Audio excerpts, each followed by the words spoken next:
할렐루야.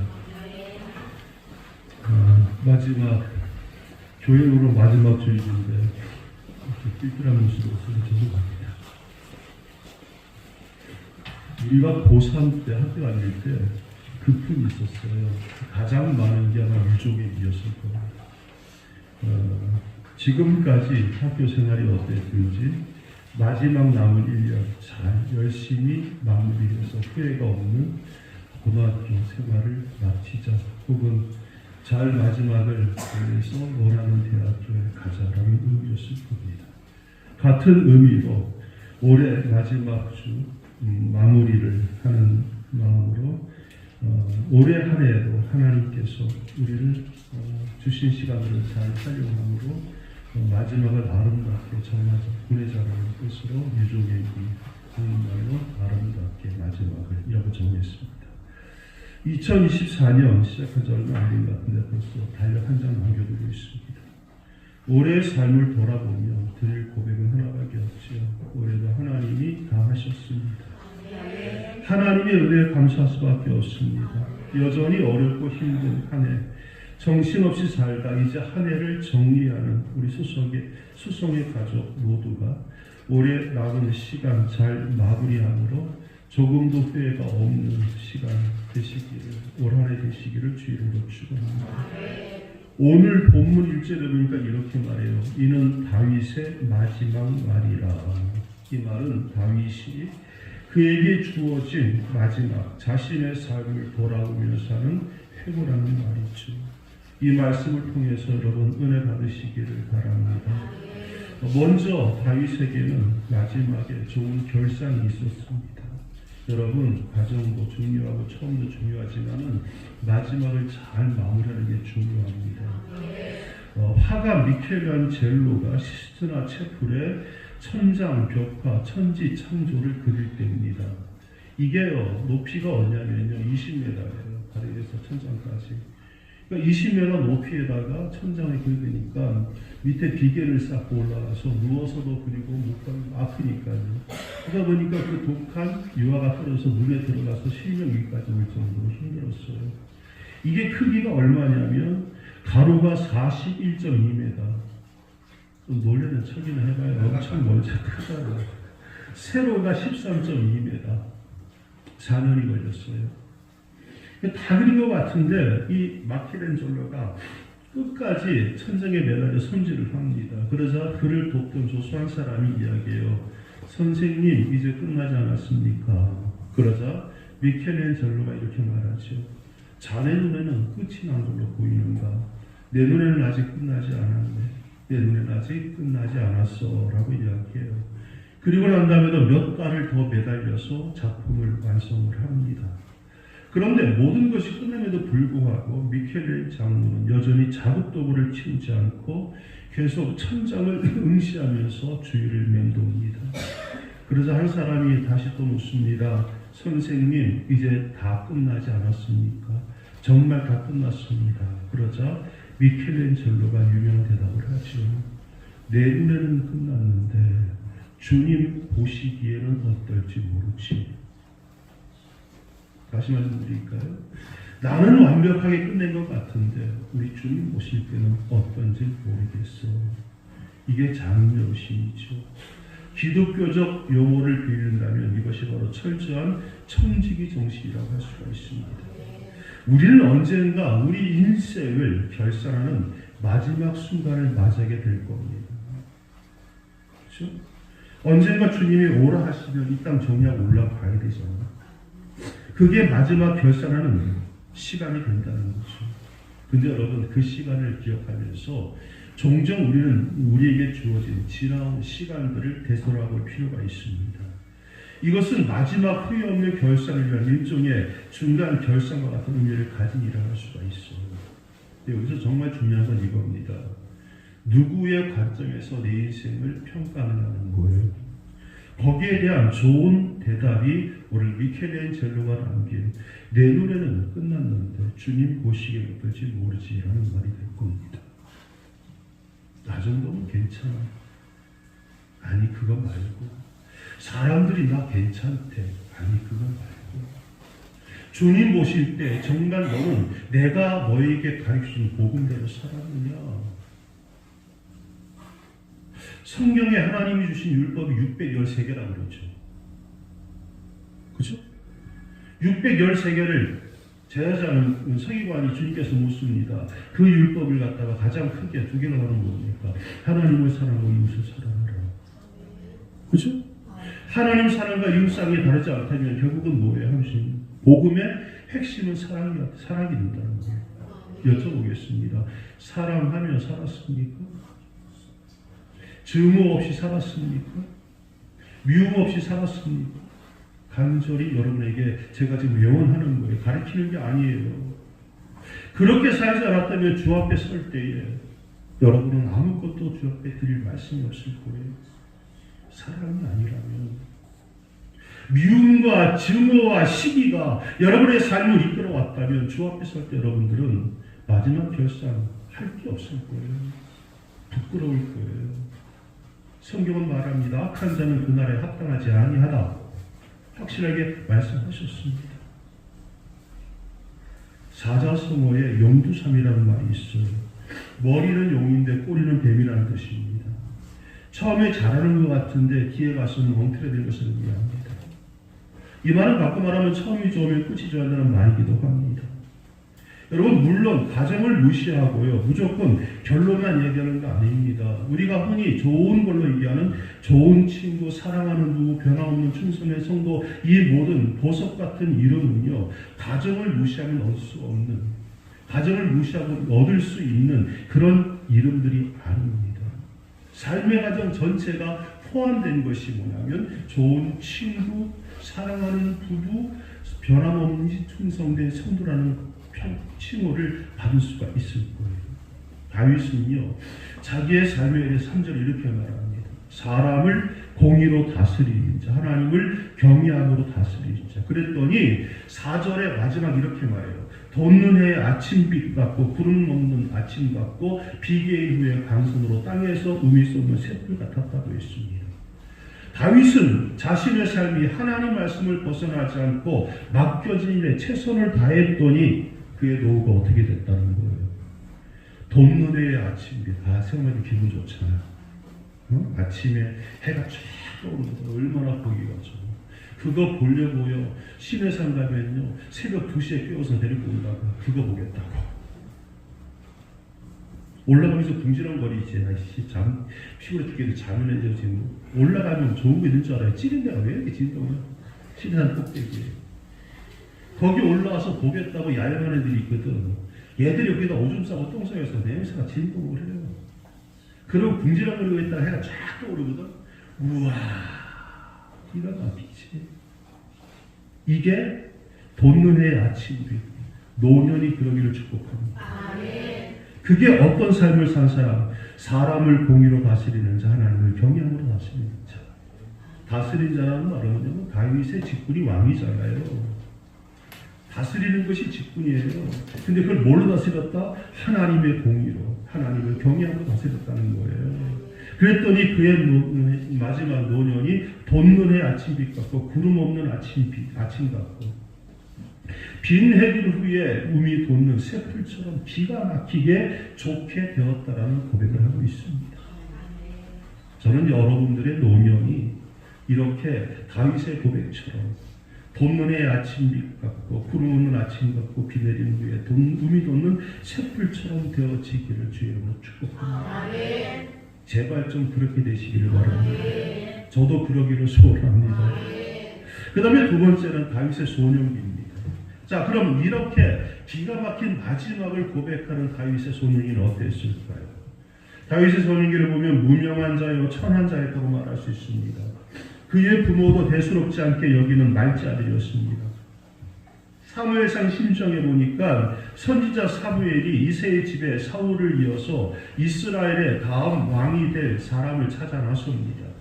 그때 그 아버지 이새는 다른 자식은 다 제사에 참석하게 만들고 다윗은 뭐예요? 들에 가서 양을 치라고 내보내버립니다. 이 말은 다윗이 가족으로부터 아버지로부터 애정을 받고 있었다는 것부터 애정을 받지 못하고 있었다는 말이 돼요. 주변인들과 친밀한 관계를 형성하지 못했다는 거예요. 여러분, 부모로부터 충분한 애정을 받지 못하고요, 주변 사람들과 친밀한 관계를 형성하지 못할 때 우리가 뭐냐면 애정 결핍이 옵니다. 애정 결핍이 오는 사람들의 함께 오는 게 뭐냐면 낮은 자존감이 함께 와요.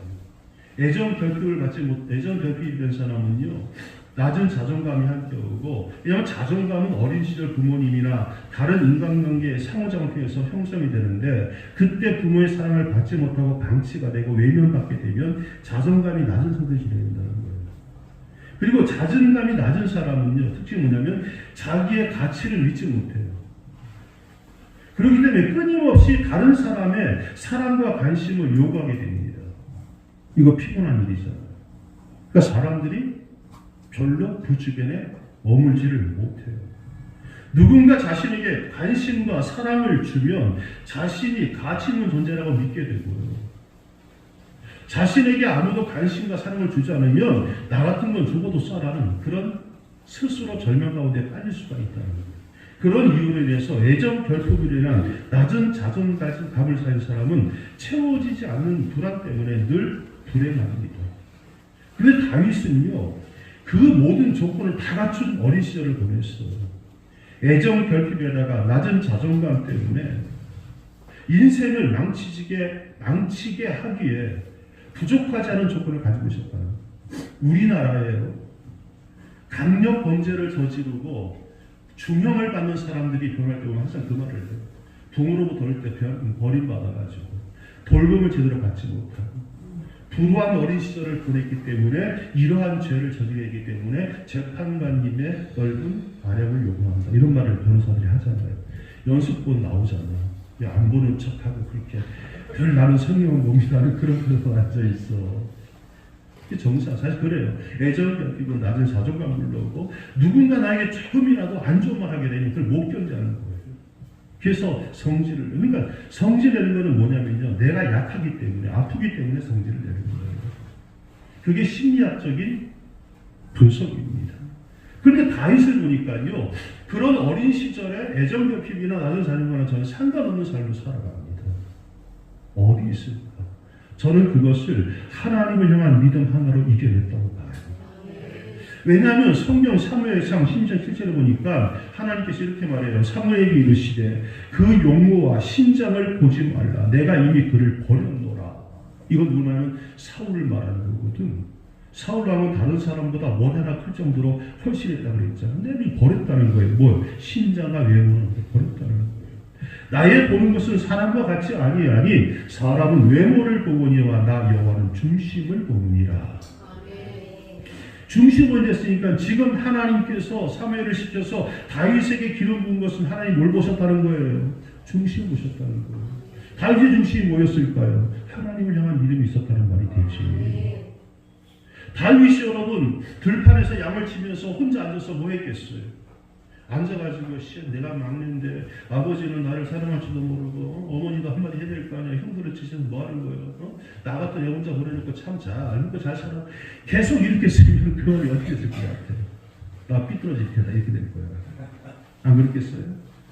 근데 다윗은 혼자서 어떻게 보면 버림받은 시간을 뭘로 보냈냐면 그랬을 것 같아요. 들판에서 천지를 창조하신 하나님, 이 광대하심을 창조하신 하나님, 나와 함께 하시면 감사합니다. 하늘에 떠있는 별을 위해서 저 번쩍이는 별과 같이 나를 주께서 귀하게 쓰실 날이 있을 줄 믿습니다. 다윗은 거기서 하나님을 묵상했을 거란 말이지. 그러니까 그것이 다윗의 뭐예요? 애정 결핍이나 낮은 자존감을 이길 수 있는 힘이 됐다는 거예요. 그러고 나니까 하나님께서 사무엘을 통해서 왕을 세워 기름 부음 받을 때 나는 중심을 보는 여호와라, 이를 왕으로 세워라라고 말씀하신 거 아니겠습니까? 다윗의 처음은 인정받지 못하는 초라한 출발이었습니다. 그러나 오직 하나님을 향한 믿음 하나로 나중에 지극히 귀한 자로 세움받고 쓰임을 받습니다. 여러분, 저나 여러분의 처음 어떠하든 과정은 어떠하든 마지막은 하나님께 존귀한 자로 쓰임받는 여러분의 시기를 축복합니다. 그렇게 선택된 다윗, 인간적으로 내세울 것 없었고 가진 것도 없었지만 하나님께서 하나님을 절대적으로 믿는 믿음을 보시고 세우셨습니다. 그리고 그 믿음을 갖다 다윗이 이렇게 말하죠. 여호와는 나의 목자시니 내게 부족함이 없으리로다. 할렐루야. 또 이사야서 65장 1절에 보니까 아골 골짜기는 소떼가 눕는 곳이라는 말씀이 있어요. 뭐라고요? 아골 골짜기가 뭐가 된다고? 소떼가 눕는 곳이 된대. 아골 골짜기라는 이름이 어떻게 붙은지 아시죠? 이스라엘 백성들이 가나안 땅에 들어가서 여리고성을 갖다 정복합니다. 그리고 난 다음에 아이성을 쳐들어가요. 아이성은 어떤 성이라? 지극히 작은 성이라. 우리 몇 명만 올라가겠나이다. 뭐 다 알고 뭐가 있습니까? 그러니까 우습게 볼 만한 성이었어요. 싸움 상대가 안 되는 성이었어요. 근데 올라가서 어떻게 해요? 대패합니다. 이스라엘 백성들이 가나안 땅에 들어와서 처음으로 마지막으로 패배했던 전제예요. 아이성 전투. 왜 졌는지 확인해 보니까 뭐가 나와요? 아간이라는 자가 나오잖아요. 아간이라는 사람이 여리고성에서 옷을 훔치고 금붙이를 훔쳐서 숨겨놨던 것이 들통납니다. 그래서 이스라엘 사람들이 아간을 붙잡아다가 가족들을 붙잡아다가 돌로 치고 그 가쪽 옷을 불사르고 거기다가 시체로 돌탑을 쌓아요. 그리고 그 옷을 갖다 뭐라고 하냐면 아골 골짜기라 불렀어요. 그게 아골 골짜기의 이름의 시작입니다. 그러니까 아골이라는 것은 뭐냐면 재앙을 가리키는 상징적인 장소가 된 거예요. 근데 그곳에 하나님께서 함께 하시니까 그 두렵던 재앙의 장소가 새나 짐승이 편히 안식하는 장소가 되었다는 거예요. 할렐루야. 여러분 중에 지금 아골 골짜기 같은 시간을 보낸 분 계십니까? 환경이 조건이라서 그런 거 아니에요. 하나님이 함께 하지 않으니까 그게 아골 골짜기가 되는 거예요. 장소는 환경의 문제가 아니라는 말이에요. 하나님이 함께 하시지 않는 삶이 문제라는 거예요. 다윗은 저대정신을 가지고 있었습니다. 그것을 잘 보여주는 것이 사무엘상 17장 골리앗과의 싸움이잖아요. 형들의 보시아를 가지고 다윗이 저질 때 갔더니 싸움이 벌어졌는데 이스라엘 백성들이 다 한 곳만 쳐다보고 있어. 벌벌 떨면서 봤더니만 골리앗이 나와서 거기서 고함을 지르고 있는 거지. 야훼를 믿는 이것들이 뭔 힘이 있냐 나와봐라 하면 묻자. 한 명도 못 나가. 그랬더니만 다윗이 뭐라 그래요? 너는 칼과 창으로 나가는 여호와 이름으로 나가노라. 나가서 어떻게 하죠? 한 방에 끝내버리잖아요. 이게 다윗의 믿음이었다는 거예요. 하나님께서 다윗을 세우시고 귀한 자로 만드신 것은요, 그의 출생 신분이 좋거나 학벌이 좋거나 재능이 뛰어난 것이 아니라 하나님을 절대적으로 신뢰하고 의지하는 신앙을 보시고 선택했다는 사실을 잊지 마시기 바랍니다. 누가 뭐라더니 옆에 내 환경이 어떻든 하나님만 바라보는 자가 마지막에 승리하는 자가 될 겁니다. 다윗은 그것을 보여줘요. 그 다음에 하나님께서 다윗을 왕으로 기름 부었어요. 그럼 이제는 모든 게 다 잘 돼야 되잖아. 우리나라 말에 그런 말이 있지. 최고 나쁜 놈이 나무 위에 올라가려고 밑에서 흔드는 놈이다. 그렇게 보면 나는 하나님이 거기 속한다고. 죄송합니다. 왜냐하면 들에서 양 잘 치던 놈 데려다가 왕 세워놨으면 편안해야 되잖아. 근데 그때부터 다윗의 본격적인 시련이 시작되잖아요. 왕으로 세움받고 난 다음에 어떻게 합니까? 바로 이어서 다윗에게 말할 수 없는 고난들이 막 오기 시작합니다. 견딜 수 없이 수많은 죽음과 고비를 넘기면서 청년기와 청장년기를 보냈던 도망자의 삶을 살게 돼요. 누구로 인해서? 누구로 인해서? 사울 왕 때문에. 사울 왕이 다윗에 가면 어떻게 되는 거예요? 장인이잖아. 모르셨어요? 장인이에요. 그러니까 장인이 사위를 죽이겠다고 나라 전체를 일으켜서 사위를 쫓는 거예요.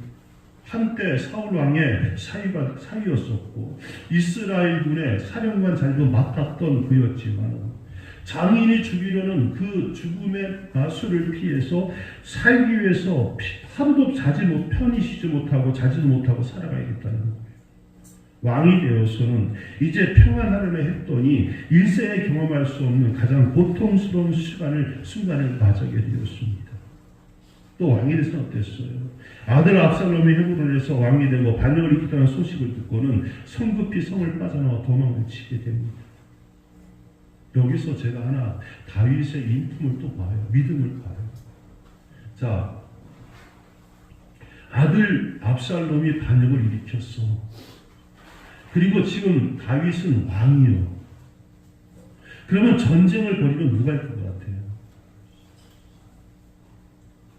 다윗이 이기라고. 왜냐하면 지금까지 백전백패의 전쟁터의 용장들은 다 다윗 편이에요. 그렇잖아. 지금 압살롬을 따르는 자들은 그의 말에 넘어간 일반 백성들이에요. 싸움이 안 되는 싸움이에요. 근데 다윗이 어떻게 해요? 왕궁을 벗어나서 도망을 가요. 왜 그랬을까? 제가 이거 묵상해봤다. 대체 왜 그랬을까? 가가지고 음식이 감히 아버지한테 덤벼 확 눌러버리면 되는데 왜 도망갔을까? 깨달은 게 이거예요. 다윗의 일생은 뭐가 중심이냐면 하나님의 영광을 무정하시다. 근데 다윗이 예루살렘성에서 전쟁을 벌이게 되면 영광이 돼야 안 돼? 안 되지. 아들과 아버지가 전쟁을 벌였어. 그것도 하나님의 거룩한 성에서. 그래서 다윗은 피했다고 생각합니다. 무서워서가 아니고 더러워서가 아니고 하나님의 영광 때문에. 그랬더니 하나님이 어떻게 하세요? 다시 회복시키잖아요. 그를 위해서 더 하나님이 더 그를 귀히 보시고 더 아름답게 쓰시는 것이 성경에 나오는 거죠. 여러분, 다윗은요 어떤 상황에서도 하나님 원망하거나 불평하지 않았습니다. 힘들면 힘들수록 더욱더 하나님 의지하고 하나님께만 소망을 두고 살았습니다. 말씀 철저하게 수준하며 살았습니다. 변함없이 충성된 믿음의 소유자 다윗. 아마 그랬기 때문에 그의 삶이 더 고단하고 힘들지도 모르겠어요. 그러나 그랬기 때문에 누구보다 더 큰 하나님의 사랑과 은총을 누리는 복된 삶이 되지 않았을까 하는 생각을 해봅니다. 자, 이렇게 삶을 살았더니 하나님께 다윗을 어떻게 세우십니까? 하나님께서 오늘 다윗에게 주신 말씀은 다윗이 하나님께 놀라운 복과 은혜를 감사함으로 고백하는 내용이에요. 하나님께서 그에게 베푸신 은혜는 참으로 놀라운 것이었습니다. 전쟁에 나가면 백전백승하게 만드셨고요. 원수들을 그의 무릎 앞에 그 앞에 무릎 꿇게 만드셨습니다. 온갖 부귀와 영화를 주셨고요. 달란트를 주셨습니다. 그의 대대 자손의 왕이 나올 것이라고 약속하셨습니다. 자, 오늘 본문 말씀 3절, 4절, 5절 말씀 한번 봅시다. 3절부터 5절까지입니다. 시작. 이스라엘 하나님 말씀하시며 이스라엘 백성이 내게 이르시되 사람을 강요로 다스리는 자 하나님을 강요하고 다스리는 자여 그는 본문의 아침빛 같고 구름 없는 아침 같고 비 내린 후에 강선으로 땅에서 돋는 음이 세운 풀 같으니라 하시도다. 내 집이 하나님 앞에 이같지 아니하냐. 하나님이 나와 더불어 영원한 언약을 세우사 만사에 구비하고 견고하게 하셨으니 나의 모든 구원과 나의 모든 소원을 어찌 이루지 아니하시랴. 아멘. 다윗은 하나님의 말씀대로 살아갔던 그 삶에서 누린 복에 의해서 나는 항상 돋는 새처럼 소망이 넘치고 활기가 있고 구름 없는 아침같이 장애물이라 대적이 없고 비온 후에 해태함 속에서 솟아나는 새싹처럼 모든 것이 형통했고 뿐만 아니라 하나님께서 만사에 구비하고 모든 것을 채워주시고 견고하게 하사 흔들림이 없게 하시고 소원을 다 이루어주신다고 약속하셨다라고 이야기를 합니다. 듣기만 해도 가슴 설레요. 듣기만 해도 이런 복을 받으면 얼마나 좋을까 하는 생각을 해봅니다. 차고 넘치는 복입니다. 풍성에 풍성을 더한 하나님의 복입니다. 이런 복 누리시기를 바랍니다. 그런 사람 어떤 사람 처음 들었지만 가정도 좋고 하나님만 바라보고 포기하지 않고 무너지지 않고 절망하지 않고 끝까지 다시 일어나고 걸어간 사람들 많이 하나님의 말씀으로 행한 자만이 마지막에 그런 복의 삶을 결론을 얻을 수가 있다는 겁니다. 말씀 마칩시다. 다윗은 하나님께 크게 쓰임받고 영광도 많이 받았지만은 시련도 많은 사람이었어요. 다윗의 시련은 크게 두 가지로 나눕니다. 다윗의 그의 평생 가장 크게 4번의 시련을 겪었는데 한 번은 자기가 아무리 잘못이 안 했어요. 잘못 안 했는데 사울 때문에 10여 년간 큰 고통을 받은 일이고 나머지 세 번은요, 자기 잘못에 겪게 된 시련이 있어요. 그 시발점이 되는 게 뭐냐 그러면 정욕을 절제하지 못해서 일어난 바세바 사건이었습니다. 그러나 그는 나단 선지자의 지적을 받게 되고 죄를 철저히 회개하고 용서를 받긴 해요. 그리고 그것으로 모든 것이 다 해결된 것을 하겠습니다. 근데 아니라는 거죠. 나무에다 못 박았다, 못 빼고 나면 흔적이 남아 안 남아요. 여러분, 죄를 가지고 죄롭게 될 때에 죄를 회개함으로 용서를 받았다? 끝났다? 그렇게 생각하지 마세요. 죄는 그래서 무서운 거예요. 이 죄의 흔적으로 해서 생긴 게 뭐냐 그러면 바로 압살롬의 반역 사건이 일어나는 거죠. 하나님은 다윗을 용서하셨어요. 그러나 다윗이 뿌렸던 죄의 씨앗이 압살롬으로 돌아왔다는 거죠. 그러니까 여러분, 어떤 죄라도 여러분의 삶에 용납지 마시기를 축복합니다. 그 다음에 세 번째 시로는요, 늙음하게 교만한 마음이 든 거예요. 이게 뭐냐면 명예욕이지. 내가 얼만큼 일을 많이 했는지, 내가 다시 한다면 우리 나라가 얼마나 부흥했는지 확인해보고 싶은 거예요. 그게 뭐냐면 인구수거든. 그래서 다윗이 마지막에 인구수 조사를 명령하잖아요. 그래서 큰 재앙이 임하게 됩니다. 그럼에도 불구하고 이렇게 다윗이 문제가 많았음에도 불구하고 다시 제기하셨던 것은 뭐냐면 변하지 않는 그의 믿음 때문이었다는 거예요. 다윗이 이랬나 다른 거 없습니다. 늘 하나님 중심으로 살아 전폭적으로 하나님을 의지하는 삶을 살았다는 거예요. 그를 위해서 그는 전화위복의 사람이 되었습니다. 다윗은 처음에 그의 가족으로부터도 인정받지 못하는 인생으로 태어났습니다. 그러나 참으로 위대하고 아름답고 가치 있는 생을 살았을 뿐만 아니라 그의 마지막은 그야말로 감사와 찬양이 넘치는 기쁨과 소망이 넘치는 일생이었다는 거죠. 원시림의 성자라고 불리는 알베르토 슈바이처는 성공의 비결을 이렇게 말합니다. 전 생애를 통해서 하나님 안에서 희망을 잃지 않은 것이다. 다시 말씀드릴까요? 전 생애를 통해서 하나님 안에서 희망을 잃지 않는 그것이 바로 성공의 비결이다. 이제 우리에게 남아있는 내일부터의 12월 한 달 믿음의 소망으로 아름다운 마무리 하시고 더불어 하나님께 주시는 복을 결산하는 12월 되시기를 주의 이름으로 축원합니다.